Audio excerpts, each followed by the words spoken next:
Hello friends, welcome back to my channel. आज हम लोग बात करने वाले हैं presidential veto.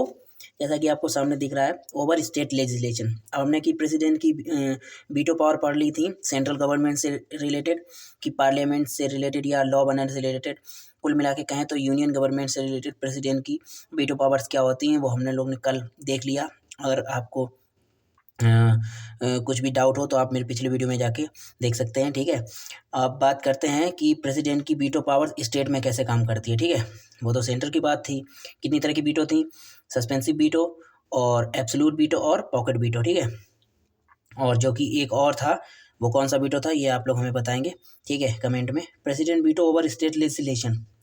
The president has veto power with respect to state legislation also. A bill passed by the state legislature can become an act only if it receives the assent of the governor of the president. In case the bill is reserved for the constitution of the president, ठीक है।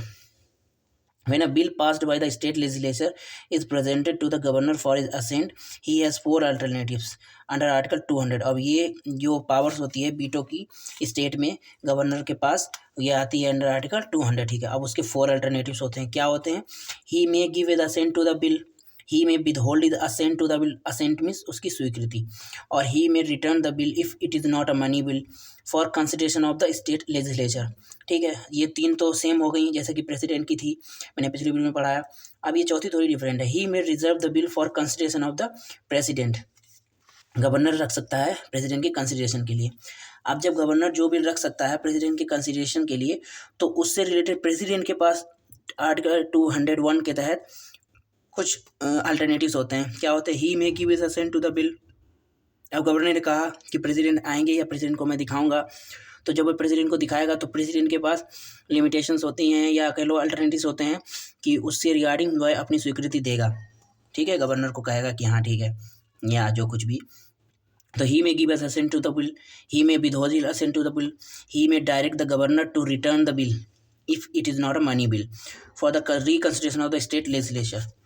If the bill is passed again by the state legislature with or without amendments, the present again to the president for his assent, the president is not bound to give his assent to the bill. This means that state legislature cannot override the veto powers of the president, ठीक है। अब in the state, अब ये थोड़ा different है यहाँ से।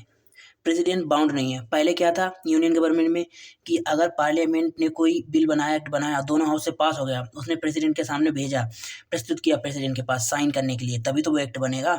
और तो उसमें क्या होगा, उसके बाद प्रेसिडेंट के तीन अल्टरनेटिव होते थे अपनी give is assent to the bill, withhold, और क्या होता, रिकंसिडरेशन करने के लिए भेज देता था। और रिकंसिडरेशन करने के लिए पार्लियामेंट भेजा प्रेसिडेंट ने वो बिल दोबारा से, फिर से वापस आ गया दोबारा से प्रेसिडेंट का, तो प्रेसिडेंट वहाँ बाउंड होता है कि उसे साइन करने ही करने हैं। यहाँ स्टेट में अगर बात करें प्रेसिडेंट की बिल तो प्रेसिडेंट बाउंड नहीं है साइन करने के लिए, ठीक है। अब further, the constitution has not prescribed any time limit within which the president has to take decision with regard to bill reserved by the governor. अब इस पॉइंट से रिलेटेड अगर बात करें कि जो गवर्नर है रिकंसिडरेशन करने के लिए प्रेसिडेंट को जो बिल अपने पास रखा था रिजर्व करके, वो अपने पास रखे रह सकता है, उसकी कोई टाइम लिमिट नहीं है। ऐसा कॉन्स्टिट्यूशन ने गवर्नर को पावर दी है, ठीक है। और प्रेसिडेंट को ये पावर मिली है कि वह अपनी उस पर इच्छा या कुछ भी रोक के रख सकता है कि मैं बताऊँगा फिर, ठीक है, ऐसा। तो hence president can exercise pocket veto, और ये क्या है हमारा, यही हमारा पॉकेट वीटो बताता है, ठीक है, in respect of state legislation. अब ordinance making powers of the president देख लेते हैं। ऑर्डिनेंस क्या होते हैं, ordinance making powers of the president क्या होती है, किस आर्टिकल के अंदर आती है, ये देखिए। हमारा ordinance making powers of the president आती है अंडर आर्टिकल 123, ठीक है। Constitution empowers the president to promulgate ordinances during the recess of the parliament. Parliament को सेशन में ना होने पर कॉन्स्टिट्यूशन ये प्रेसिडेंट को अधिकार देता है कि वह ऑर्डिनेंस बनाए। These ordinances have the same force and effect as an act of parliament but are in the nature of temporary laws. अब ये जो पार्लियामेंट ऑर्डिनेंस बनाएगा इसका सेम फोर्स और सेम इफेक्ट होगा जैसे कि पार्लियामेंट के एक्ट का होता है, पार्लियामेंट कोई लॉ बनाती है तो। और बट ये क्या होगा, पार्लियामेंट के द्वारा बनाए हुए जो लॉ होते हैं वो क्या होते हैं, सॉरी लाइट चली गई थी। पार्लियामेंट के द्वारा बनाए हुए जो लॉ होते हैं वो क्या होते हैं, टेम्परेरी होते हैं, वो परमानेंट होते हैं। बट ये क्या होगा, ये टेम्परेरी लॉस होंगे, ठीक है। अब बात करते हैं ordinance making powers is the most important legislative powers of the president, ठीक है। It has been vested in him to deal with the unfortunate और अर्जेंट मैटर्स। अब ये कब होता है, जैसे कि पार्लियामेंट सेशन में ही आपको ऐसी सिचुएशन आ गई है जिसपे तुरंत एक्शन लेना है तो प्रेसिडेंट की स्वीकृति जरूर होगी, जैसे नेशनल इंपॉर्टेंस की कोई सिचुएशन आ गई, ठीक है। तो कोई अगर कोई राष्ट्र के हित में या पूरे देश के हित में कोई सिचुएशन हो, कोई एक्शन लेना हुआ तो पार्लियामेंट लॉ बनाएगी, क्योंकि वो सेशन में है ही नहीं तो कैसे बनाएगी। तो उस समय क्या प्रेसिडेंट की जरूरत पड़ती है, तो वह ऑर्डिनेंस जारी करता है, ठीक है। तो उस सिचुएशन में ऑर्डिनेंस बनाए जाते हैं। But the exercise of this power is subject to the 4 limitation. अभी ऐसा नहीं है कि प्रेसिडेंट मनाए तो तुरंत जब मनाए तब ऑर्डिनेंस बना दे, उसकी भी कुछ लिमिटेशंस होती हैं, ठीक है। He can promulgate an ordinance only when both houses of parliament are not in session. अब वह ऑर्डिनेंस तभी जारी कर सकता है प्रेसिडेंट जब पार्लियामेंट के दोनों हाउस सेशन में नहीं है, ठीक है। An ordinance can also be issued only when one house is in session because a law can be passed by both houses not only by one house alone। अब क्या हुआ, अब मान लो अगर पार्लियामेंट का एक हाउस सेशन में है तो उसका एक हाउस का सेशन में होना और ना होना बराबर है। क्यों? क्योंकि पार्लियामेंट अगर कोई लॉ बनाती है और उसको एक्ट बनने के लिए दोनों हाउस की मेजोरिटी से पास होना जरूरी होता है, ठीक है। तो दोनों हाउस तो है नहीं, तो एक हाउस के होने या ना होने से कोई फ़र्क नहीं पड़ता, इसलिए प्रेसिडेंट उस समय भी ऑर्डिनेंस जारी कर सकता है जब एक हाउस सेशन में हो, ठीक है। चलिए अब बात करते हैं दूसरी लिमिटेशंस की। दूसरी लिमिटेशंस क्या है, he can make an ordinance only when he is satisfied that the circumstances exist that render, ठीक है। अब वह ऑर्डिनेंस जब जारी कर सकता है कि जब वह अच्छी तरह से सेटिस्फाइड हो जाए कि हाँ ऑर्डिनेंस जारी करना अब जरूरी ही हो गया है, वह सिचुएशन को पूरी तरह समझ ले और वह पूरी तरह से संतुष्ट हो जाए कि हाँ अब मुझे ऑर्डिनेंस इस पर बनाना ही पड़ेगा क्योंकि पार्लियामेंट सेशन में नहीं है और ये जरूरी भी है। ऐसा अगर प्रेसिडेंट को लगे तभी वह ऑर्डिनेंस जारी कर सकता है, ठीक है। It is necessary for him to take immediate action, ठीक है। अब इन कूपर केस 1970 एक केस आया सुप्रीम कोर्ट के पास, कूपर केस, तो उसमें सुप्रीम कोर्ट ने क्या जजमेंट दिया था, देखिए। Supreme court held that the president's satisfactions can be questioned in a court on the ground of mala fide. अब प्रेसिडेंट पूरी तरह से सेटिस्फाइड हो गया, ऐसा उसने कह दिया मैं पूरी तरह संतुष्ट हूँ, इस पे ऑर्डिनेंस में जारी करने जा रहा हूँ। अगर वह ऑर्डिनेंस में जारी करता है, अगर ऑर्डिनेंस में मैलाफाइड है, मतलब कि अगर उसमें किसी भी तरह के फंडामेंटल राइट्स का वायलेशन हो रहा है या कॉन्स्टिट्यूशनल के जो बेसिक स्ट्रक्चर है उसका कोई वॉयलेशन हो रहा है, तो उस पे क्वेश्चन किया सकता है कोर्ट में, ठीक है। This means that the decision of the president to issue an ordinance can be question in a court on the ground of that president has produced one house और बोथ हाउस ऑफ पार्लियामेंट, ठीक है, deliberately with a view to promulgate an ordinance on controversial subjects.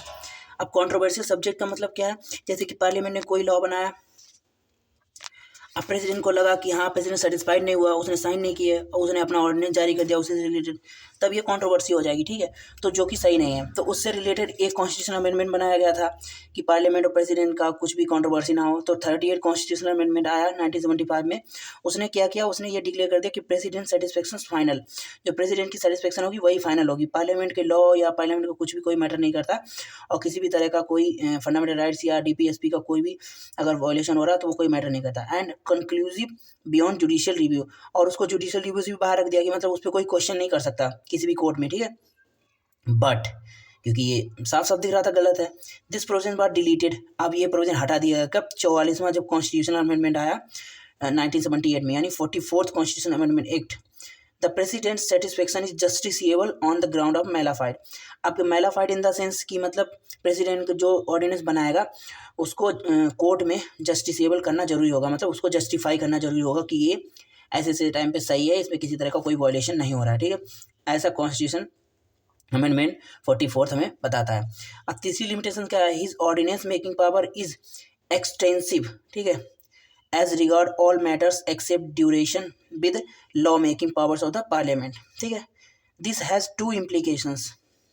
अब क्या हो गया मेरा, उसमें क्या 2 इम्प्लीकेशंस आ गई। क्या इम्प्लीकेशंस आ गई, an ordinance can issue only on those subject on which the parliament can make laws. अब ऑर्डिनेंस भी प्रेसिडेंट उसी सब्जेक्ट बनाएगा जिस पे पार्लियामेंट लॉ बना सकती है। An ordinance is subject to the same constitutional limitations as an act of parliament, hence an ordinance can not abridge or take away any of fundamental rights. वही जो मैंने पहले बताया कि किसी भी तरह का फंडामेंटल राइट्स का वॉयलेशन नहीं होना चाहिए ऑर्डिनेंस में, जो ऑर्डिनेंस प्रेसिडेंट जारी करेगा, ठीक है। चलिए और है कुछ देख लीजिए, थोड़ा लिमिटेशंस रह गई है। Every ordinance issued by president during the recess of parliament must be laid before both houses of parliament when it reassembles. अब जो ऑर्डिनेंस होगा वो पार्लियामेंट के दोनों हाउसेस के सामने रखना चाहिए जब वह रीअसेंबल्स हो, ठीक है। If the ordinance is approved by both the houses it becomes an act, तब वह एक्ट बन जाएगा। If parliament takes no action at all the ordinance ceases to operate and expiry of 6 weeks from the reassembly of the parliament. अब parliament की अगर parliament के दोनों house उस पर परमिशन नहीं देते हैं तो वह सीज हो जाएगा, ख़त्म हो जाएगा within 6 weeks from the reassembly of the parliament. Ordinance ceases to operate on the expiry of 6 weeks. The ordinance may also cease to operate even earlier than the prescribed 6 weeks if both the houses of parliament pass a resolution disapproving it. The ordinance may also cease to operate. अब ordinance तब भी cease हो जाएगा जब कब earlier than the prescribe 6 weeks, 6 हफ्ते से पहले, ठीक है। Both house of parliament pass resolution disapproving it. If the House of the Parliament are summoned to reassemble on different dates, the period of 6 weeks is calculated from later of those days. This means that अब इस सबका जो ऊपर है, इस सबका क्या मतलब है, एक बात समझिए। This means that maximum life of an ordinance can be 6 months and 6 weeks. बहुत इंपॉर्टेंट क्वेश्चन है, ठीक है। In case of non-approval of the Parliament, 6 months being the maximum gap between the two sessions of the parliament. If an ordinance is allowed to lapse without being placed before the parliament, then the acts done and completed under it before it ceases to operate, ठीक है, remain fully valid and effective. The president can also withdraw an ordinance at any time. However, this power of the ordinance making is not a discretionary power, and he can promulgate or withdraw an ordinance only on the advice of the council of ministers headed by the prime minister, ठीक है, कभी भी वापस ले सकता है। An ordinance like any other legislation can be retrospective. That's why it may come into force from a back date. It may modify or repeal any act of parliament or another ordinance. It can alter or amend tax law also. However, it cannot be issued by amend the constitution. बस constitution को amend करने के लिए ordinance नहीं जारी कर सकता, बाकी सभी मैटर पे प्रेसिडेंट ऑर्डिनेंस जारी कर सकता है, ठीक है। चलिए,